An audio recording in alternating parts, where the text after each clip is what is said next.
Ngayon ang ating i-recap ay isang mystery thriller movie na pinamagatang The Body.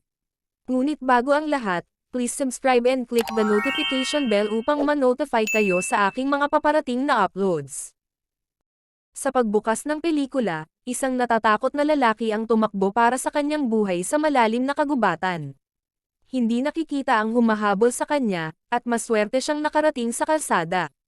Gayunpaman, siya ay nabangga ng dumaang sasakyan. Ang eksena ay pinutol sa isang detective na nagngangalang Jamie, na binigyan ng briefing sa kaso ng naunang lalaki na si Angel Torres, na ngayon ay nakoma. Si Angel ay gwardya sa gabi sa isang morgue, at isang kakilakilabot na bagay ang nagundyok sa kanya upang tumakas. Dahil hindi maipaliwanag ni Angel kung ano ang mga nangyari, dumiretso si Jamie sa morgue para simulan ang investigasyon bilang lead detective.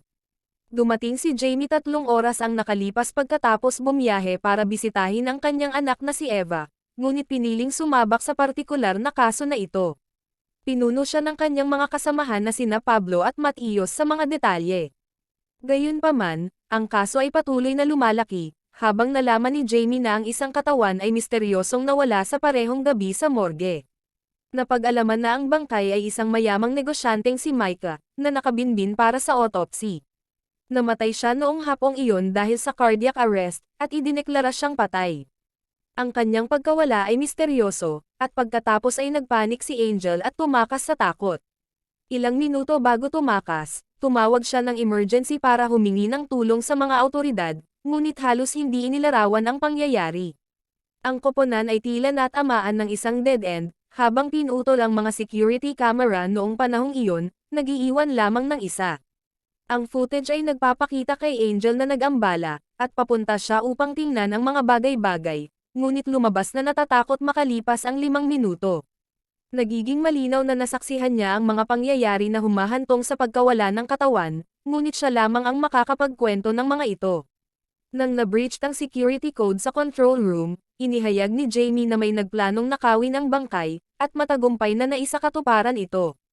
Agad niyang hinati ang kanyang koponan upang makover ang morgue at kakahuyan, at binigyan siya ng briefing sa profile ni Micah. Ang ginang ay mukhang mayaman, dahil siya ay nagmamay-ari ng isang pharmaceutical company, kung saan nagtatrabaho ang kanyang batang asawang si Alex. Ang eksena pagkatapos ay pinutol sa bahay ni Alex, kung saan ang kanyang kapatid na babae kasama ang ina ni Micah, ay sumama sa kanya upang magdalamhati.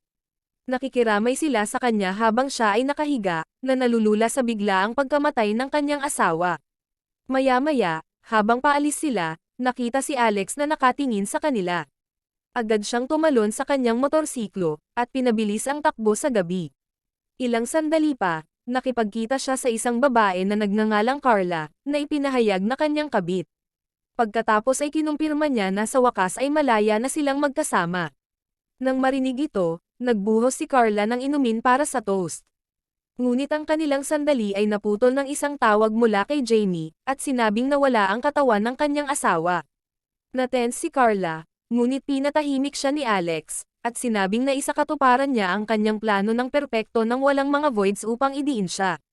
Malinaw na ipinahayag na kinuha ni Alex ang kanyang asawa, at ang pagkamatay nito ay hindi isang aksidente gaya ng inaakala. Upang maiwasang maghinala, nagtakda siyang makipagkita kay Jamie, na nagsasaad na ang pinakamatibay nilang hypothesis ay may nagnakaw ng katawan. Sinabi niya na maaaring ginagawa iyon ng tao para saktan siya, o ang kanyang pamilya, dahil ito ay tila isang personal na pag-atake. Mabilis din niyang napansin na wala si Alex sa bahay kanina nang tawagan siya ng mga ito, ngunit sinabi niyang kumuha siya ng mga pangpawala ng sakit para sa kanyang ulo. Sa sandaling iyon, tinawag si Jamie upang makipagkita kay Dr. Tapia, na pumirma sa pagkamatay ni Micah. Naiwan mag-isa, tinawagan agad ni Alex si Carla para ipaalam sa kanya ang tungkol kay Angel, na tila pangunahing elemento sa kaso. Hiniling niya kay Carla na i-verify na si Angel ay nakoma, at tinanggal ang log ng tawag, dahil siya ay tinawag para sa pagtatanong. Nang maglaon, sinabi ni Dr. Tapia na ang cardiac arrest ay maaaring resulta ng kanyang anxiety sa eroplano, dahil kararating lang niya noong umaga mula sa kanyang business trip sa Los Angeles. Gayunpaman, nagtatanong ang doktor tungkol sa history ni Micah, upang ibukod ang catalepsy bilang posibleng sitwasyon. Ito ay isang kondisyon kapag ang katawan ay tumama sa zero, at madaling mapagkamalang patay na, ibig sabihin hindi technically patay si Micah. Maaring nagising siya ng maglaon, at posibleng natakot ang gwardya na nag-iisa noong panahong iyon.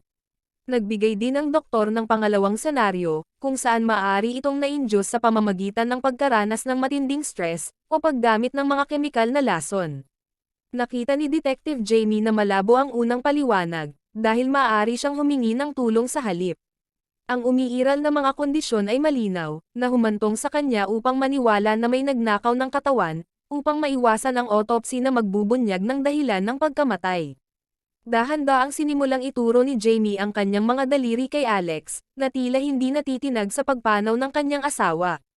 Inihayag ni Jamie na nawalan siya ng sariling asawa 10 taon na ang nakalilipas, ngunit nagiging emosyonal pa rin ang pakikipag-usap tungkol sa kanya hanggang sa kasalukuyan, hindi katulad ni Alex. Sa kabilang banda, naiinip si Alex at hiniling na makapagpahinga siya pagkatapos ng abalang araw, ngunit sinabi sa kanya ni Matheus na manatili, nang biglang nawalan ng kuryente. Habang nag-iisa si Alex sa silid, bigla siyang nakarinig ng malakas na kalabog mula sa kabilang silid. Maingat niyang sinuri ito, at hindi nagtagal ay natagpuan niya ang sarili sa malamig na silid, kung saan nawala ang katawan ni Micah. Nahanap niya ang mga gamit niya doon at tiningnan ang mga ito, ngunit laking gulat niya nang makita ang lason. Ito ay nagbigay sa kanya ng isang flashback, habang ginagamit niya ang parehong lason para sa inumin ni Micah. Pagkatapos ay inalok niya ang asawa ng inumin, habang nagre-relax ito sa bathtub, pagkatapos ng mahabang biyahe.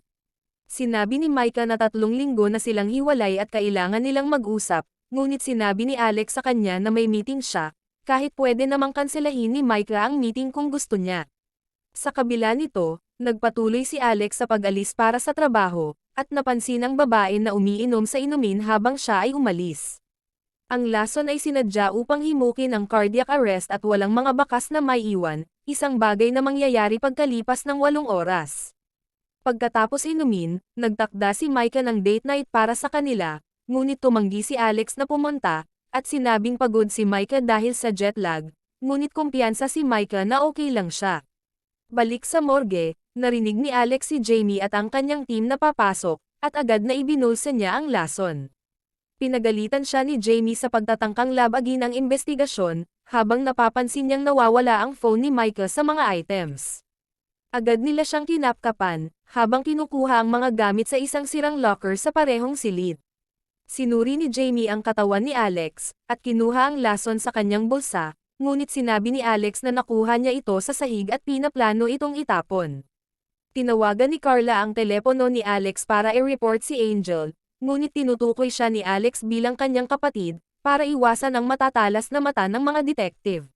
Pagkatapos ay hiniling niyang gamitin ang banyo, at sinamantala ang pagkakataong tawagan si Carla pabalik, at kinumpirma na si Angel ay nasa coma tulad ng nasabi.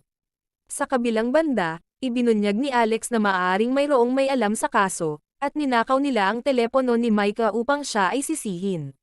Nangangako siyang malalampasan ito, dahil ang ilan sa kanyang mga lihim na plano ay unti-unting lumalabas, at nagkaroon ng panganib para sa kanya. Ngunit pagkatapos, habang siya ay nagpapapresko, isang bintana ang bumukas. May nakita siyang sulat doon, at binuksan ito, na lumabas na isang dinner reservation kasama si Micah, ngunit may karagdagang sulat na nagsasabing, I close my eyes, and you're still with me. Ito ay nagbigay sa kanya ng isang flashback, nang siya ay dumating sa bahay, at nahanap ang kanilang dinner reservation. Ang hapunan ay sinadya upang ayusin ang mga bagay-bagay sa pagitan nila, at nag-aalala si Micah na mawala sa kanya si Alex, dahil nagsimula itong late na umuwi. Gayunpaman, inalis ni Alex ang kanyang mga takot, at inayos nila ang kanilang relasyon. Kinagabihan, nakatanggap si Alex ng love message mula kay Carla na nagsasabing, I close my eyes, and you're still with me. Habang binabasa niya ang mensahe, biglang nagising si Micah. Balik sa morgue, nanlamig si Alex dahil ito ay nangangahulugan na maaaring nakaligtas si Micah mula sa lason, at bumalik para hantingin siya. Ngunit pagkatapos, naalala ni Matheus si Alex na matagal nang nasa banyo. Upang ilayo ang sulat, sinubukan niyang i-flush ito, ngunit napagtanto na walang tubig na magagamit. Dahil walang ibang pagpipilian, kinain niya ang sulat, at halos hindi niya napigilan ang sarili sa pagsusuka. Pagkatapos ay dinala siya ni Matthias sa binuksan na ngayong security room, kung saan kinokontrol ang lahat ng system. Ang isang sirang air duct sa silid ay dumiretso sa bubong, at posibleng ginamit ng nanghihimasok. Bukod pa rito, binago ng nanghihimasok ang kalendaryo doon sa isang petsa sa nakaraan, at ginamit ito bilang security code. Gustong malaman ni Jamie kung may ibig sabihin ang petsang iyon para kay Alex, ngunit itinanggi niyang alam niya ito. Gayunpaman, nagbigay ito sa kanya ng isang flashback, habang inilalagay niya ang parehong code sa kanyang opisina sa trabaho. Nagkataon na binisita siya ni Micah doon nang hindi ipinaalam, at pabirong idinagdag na nakita niya ang code. Napilitan siyang ipaliwanag ito, at ibinunyag na ito ang araw na nagtalo sila, dahil hindi niya gusto kapag nagtatalo sila. Sa kabila ng kanyang malamig na pag-uugali, si Micah ay lumaban ng husto upang panatilihing nag-aalab ang kanilang pagmamahalan, at sinurpresa niya si Alex ng kanyang paboritong motorbike. Balik sa morgue, inihayag ni Jamie na may nakitang mga bakas ng paa sa emergency exit, at malapit na nilang mahuli ang tao. Casual niyang hiniling ang laki ng sapatos ni Alex, dahil patuloy siyang kumbinsido na ninakaw niya ang katawan bilang cover-up. Sa panahong ito, tumunog ang power flicker at fire alarm, dahilan para sumipa ang mga fire sprinkler at mabasa ang buong gusali. Habang lumilipat ang lahat sa lobby, nakatanggap si Alex ng tawag mula kay Carla, kaya ipinaliwanag niya ang mga kakaibang sitwasyon. Ngunit pagkatapos, nakita niya ang isang name tag na ginamit sa mga namatay na katawan na may pangalan ni Carla. Nataranta si Alex at hiniling na tumakas kaagad si Carla, dahil maaaring buhay pa si Micah at posibleng alam ang kanilang relasyon, at darating ito para sa kanya. Napasulyap din siya sa mga kumikislap na ilaw, at nakita ang imahe ni Micah. Ilang sandali pa, nang matapos na ang kanilang pag-uusap, bumalik si Jamie, at narinig siyang nakikipag-usap sa kanyang di umano'y kapatid na babae. Gayunpaman, hindi niya matrace ang kanilang kahina-hinalang pag-uusap, dahil tinanggal ni Alex ang mga log ng tawag, at hindi nakalista ang numero ni Carla. Nang maglaon, ang ulat tungkol sa lason na natuklasan kanina ay dinala, at ang mga epekto nito ay ipinahayag. Nagdudulot ito ng cardiac arrest sa loob ng 8 oras pagkatapos ng pag-inom, at hindi nagiiwan ng anumang bakas, at sa gayon ay isang perpektong sandata. Bukod pa rito, hinihinalang sanhi ng sunog ang isang upos ng sigarilyo, na natagpuan sa washroom na ginamit ni Alex kanina. Agad na humingi ng transfer car si Jamie para ipadala si Alex sa istasyon, at inutusan siyang ilagay sa isang nakalock na silid pansamantala. Ngayong na-isolate na si Alex, nagpapatuloy pa rin ang hunting. Natagpuan niya ang kaparehong inuming inalok niya kay Micah sa tabi ng bintana, ngunit panaginip lang ang lahat. Maya-maya lang, nakarinig si Alex ng music na tumutugtog sa katabing silid, kaya dahan-dahan siyang pumasok dito. Nakita niya ang maraming katawan sa silid, at nalaman niyang nagmumula ang musika sa isang ringtone mula sa isang telepono. Nakita niya ito sa isang body bag, at sa kanyang lubos na pagkabigla, ang tawag ay nanggaling sa telepono ni Micah, na natatakot niyang kinuha. Dito ay narinig niya ang hindi malinaw na boses ng babae bago matapos ang tawag. Natuklasan ni Alex ang pangalan ni Javier Alonso sa body bag. Ang mga log ng tawag ay may pangalan ni Micah, at natatakot siyang tumawag para makinig. Gayunpaman, sinabi ng isang babae sa kabilang panig na may nag-iwan ng kanilang telepono, sa banyo ng kanilang restaurant sa Arabesco. Nang marinig ni Alex ang pangalan ng restaurant, naalala niya si Micah na kausap ang isang lalaki sa gitna ng kanilang dinner sa restaurant, ilang linggo bago siya pumunta sa kanyang business trip. Pagkatapos ng maikling pakikipag-usap sa lalaki, bumalik si Micah sa mesa, at ipinaalam niya kay Alex na siya ang kanyang bagong abogado. Gusto niyang baguhin ang kanilang marriage contract, tungkol sa property division. Laking gulat ni Alex sa narinig, ngunit ito pala ay isang biro, at ang lalaki ay therapist ni Micah. Sa kasalukuyan, agad na tinawagan ni Alex si Carla para hanapin ang iba pang detalye tungkol kay Javier Alonso, sino kaya ang lalaking nakilala ni Micah sa Arabesco. Ipinaliwanag ni Alex ang lahat, at sinabi sa kanya na tinitingnan niya ngayon ang bangkay ni Javier Alonso. Samantala, isang tila wasak na si Jamie ang naninigarilyo sa labas, habang ang mga alaala ay bumabaha sa kanyang isipan, 10 taon na ang nakaraan. Ang kanyang karaniwang masayang buhay kasama ang kanyang asawa at anak na si Eva, ay naputol sa isang malupit na aksidente na ikinasawi ng kanyang asawa. Siya ay tila hindi nakamove on, at ang partikular na kaso na ito ay tila pinaso ng malalim ang naghilom na sugat. Nang maglaon, hinarap ni Jamie si Alex sa kanyang nabuo na hypothesis, na sinasabing maaaring pinatay niya ang kanyang asawa gamit ang lason, at kalaunan ay ninakaw ang bangkay para walang autopsy. Gayunpaman, mariing itinanggi ito ni Alex, at sinabing walang proof laban sa kanya, at nagpatuloy na walang kahirap-hirap na sagutin ang lahat ng mga tanong ni Jamie, nang hindi sinisisi ang sarili. Ngunit ang mga bagay ay umabot sa hindi inaasahang pagkakataon, nang ibunyag ni Jamie na kumuha si Micah ng isang private detective, 3 buwan na ang nakakaraan. Maaaring pinaghihinalaan niya ang kanyang pagtataksil, at inilagay ang detective sa payroll upang sundan siya. Ipinagpalagay ni Jamie na ang private detective ay maaaring nangolekta ng ebidensya, na ikinagulat ni Alex. Dahil ito ang magbibigay ng pagkakataon kay Micah na hiwalayan si Alex nang hindi nakikihati sa kanyang kayamanan, kumilos si Alex ng mabilis upang patayin siya, at magmana ng mga kayamanan. Nang banggitin ni Jamie ang pangalan ng detective na si Alonso, nagulat si Alex, at dinala si Jamie upang tingnan ang katawan ni Alonso. Ngunit ang nakakagulat, nagbago ang pangalan sa body tag, at hindi na lumalabas ang pangalan ni Javier Alonso sa alinman dito. Matapos makita ang lahat ng mga katawan, naiwan si Alex na sumusuka sa inidoro. Samantala, nilusob ng team ni Pablo ang opisina ni Alonso, ngunit walang mahanap, at tila may nagwasak sa kanyang buong gawain. Nag-issue si Jamie ng bagong utos, at susunod nilang bisitahin ang bahay ni Alex.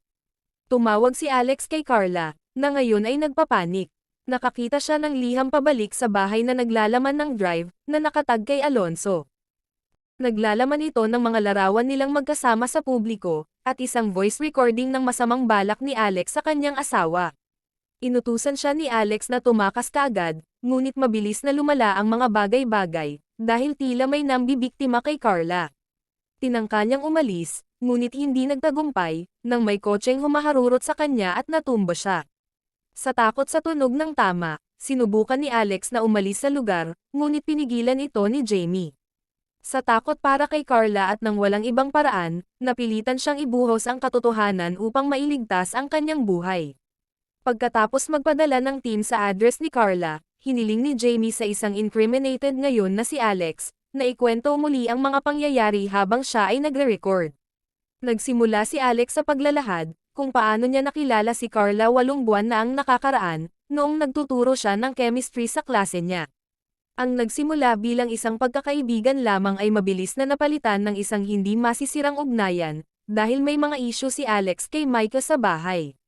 Gayunpaman, hindi nagtagal ay dumistansya si Carla sa kanya, dahil hindi niya kayang maging pangalawang opsyon kay Alex. Si Alex na baliw sa pag-ibig kay Carla, ay kumilos ng mabilis upang matiyak na hihiwalayan niya si Micah, at mamanahin ang kanyang kayamanan. Gayunpaman, ipinaliwanag niya na si Micah na tila alam ang kanyang balak, maaaring pinalitan ang inumin sa sandaling iyon. Bilang isang chemist din, maaaring gumamit si Micah ng neuroleptic, upang pabagalin ang kanyang katawan, at kumilos na parang namatay. Nang maubos ang kemikal, bumangon siya mula sa mga patay upang balikan si Alex. Sa sandaling iyon, nakatanggap si Jamie ng tawag mula kay Pablo, na nagulat na nasa bahay ni Alex ang mga sagot sa kanilang kaso. Natagpuan nila ang mga blueprint ng morgue doon, at isang hindi rehistradong baril na pinaputok kamakailan. Natagpuan din nila ang isang pala sa kotse ni Alex, kasama ng mga bota na angkop na paglalarawan ng mga bakas ng paa, na natagpuan sa emergency exit ng morgue. Sa panahong ito, nakatanggap si Jamie ng tawag mula sa ospital, dahil sa wakas ay nagising na rin si Angel at ikinwento ang mga pangyayari. Nabatid na matapos pumasok sa loob para tingnan ang mga bagay-bagay, laking gulat ni Angel nang makitang may nawawalang katawan, at nakahiga ito sa elevator.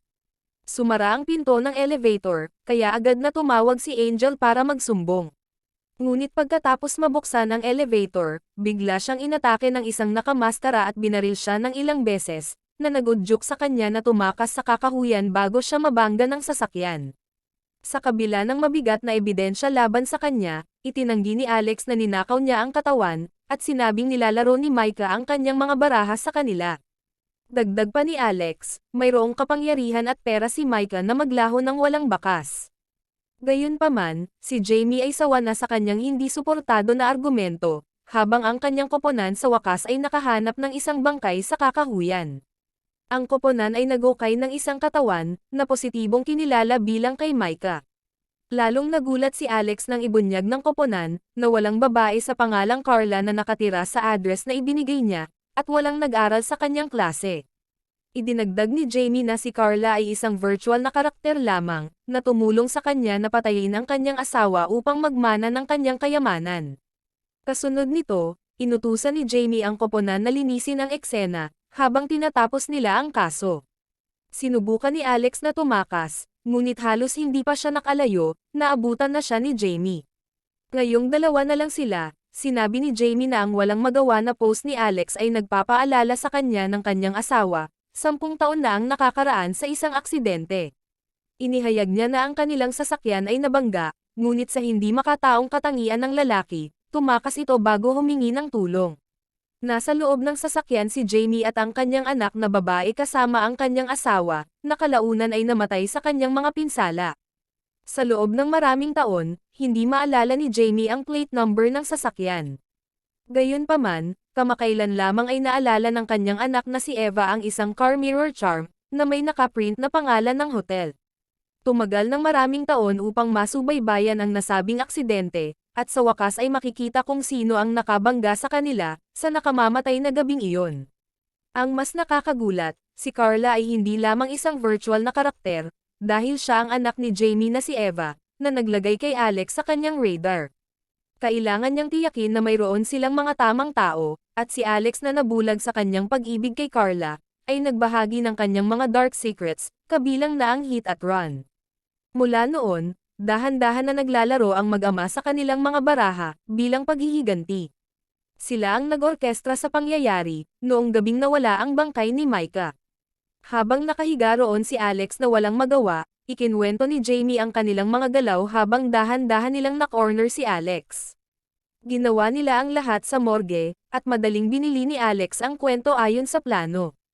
Sa pangwakas na eksena, itinuro ni Jamie ang forensic unit na kumuha sa katawan ng kanyang asawa, at ibinunyag na malapit na siyang makasama. Ibinunyag din niya na si Carla ay naglagay ng lason sa kanyang inumin kagabi, nang bisitahin siya ni Alex, at lumipas na ang 8 oras. Gamit ang katawan ng kanyang asawa at ang kanyang pag-amin sa kasalanan, ang kanyang kamatayan ay ipapaliwanag bilang isang cardiac arrest na dala ng stress at pagkakasala. Natapos ang pelikula habang si Alex ay nahihirapang huminga.